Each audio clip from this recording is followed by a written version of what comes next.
the aftermath of Black Saturday, I realised that living in South Warrandyte, I was not going to be immune to a bushfire. To see their homes totally destroyed, friends, family, not knowing where they were, it was just a shocking, shocking scene. The devastation that would have been caused in Warrandyte would have been horrendous.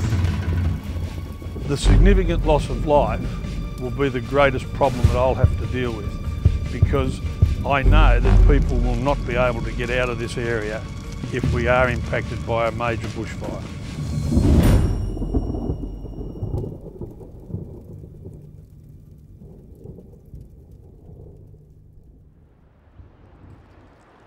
Everyone that lives in the Greater Warrandyte area feels lucky. It's a special part of the state. We're surrounded by bushland, open spaces, rivers, flora and wildlife, and yet we live only a short distance from the city. But we also know that living here has some dangers. On Black Saturday, the fires were heading towards the Greater Warrandyte region. The cool change that saved this area destroyed King Lake, an area smaller and with fewer residents than ours. The terrain, topography and road network in this area are not designed for an easy escape. Being prepared and getting out early could save your life and lives of your friends and family.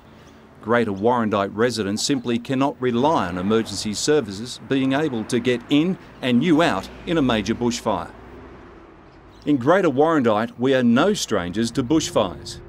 In 1851, 50 homes were lost in Black Thursday. In 1939, 71 people died on Black Friday. We had major fires that burned for days in 1962 and 1969. The last fire here was in 1991, starting in Pound Bend and burning across the Yarra River into North Warrandyte. Many here believe that another big fire in the region is long overdue. We mustn't fool ourselves that we live in suburbia. We do live in and around the bush, and we must recognise that the bush is there, and we then must recognise and be aware that during the summer months there is an ever-present risk of bushfire. The task of fighting fires in this area is made extremely difficult because of the river. It provides us a source of water, but it also prevents us from having good access to any fire either north or south of the river. The topography of the area is a great concern because it lends itself to a major bushfire going right through the area quite rapidly. The devastation would be caused because of the topography, because of the fact it would be very hard to fight the fire, very hard for people to be leaving at the last minute. It is a great issue.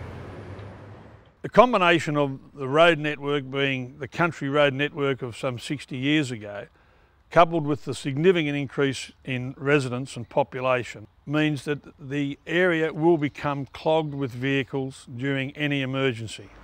The leave early message is important because if residents don't heed the warning, there's a very, very real possibility that they won't be able to leave this area in times of a major bushfire.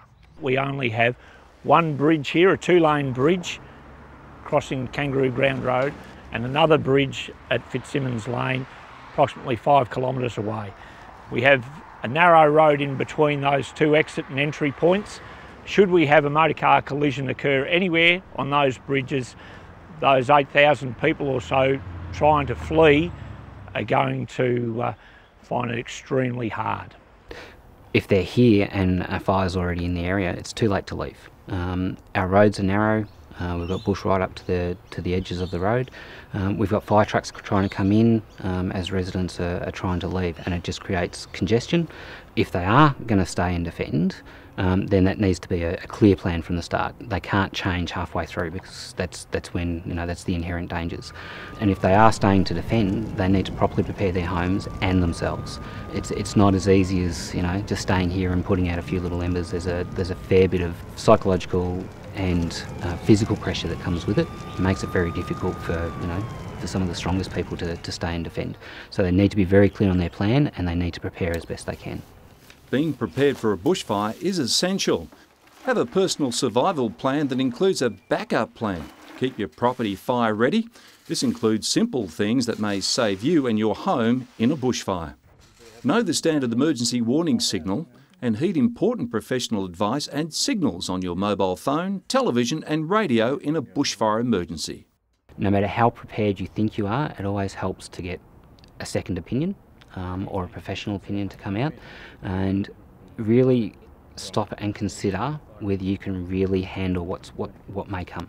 Your plan shouldn't be to rely upon going to a place of last resort. It is, as it's called, a place of absolute last resort.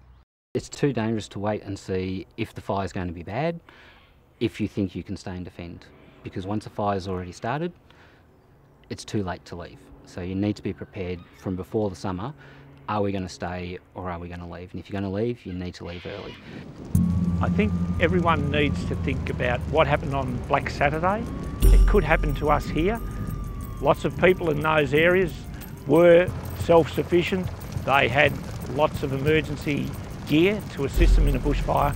Unfortunately, a lot of them perished. So if they're unsure, very minimal, get out. There's a belief in our community that a fire truck will come to your property in times of a bushfire. It's just not possible for us to be able to do that. The demand well and truly exceeds the supply. We do our best, but we can't guarantee that we will be able to get to your property. Therefore, you need to plan accordingly. You need to have your own plan, you need to understand the plan, and you need to implement it. Don't wait and see, have a plan and act accordingly. Call the CFA's Home Bushfire Advice Service on 03 92 62 8501 and undertake a free bushfire assessment of your property. Don't wait and see.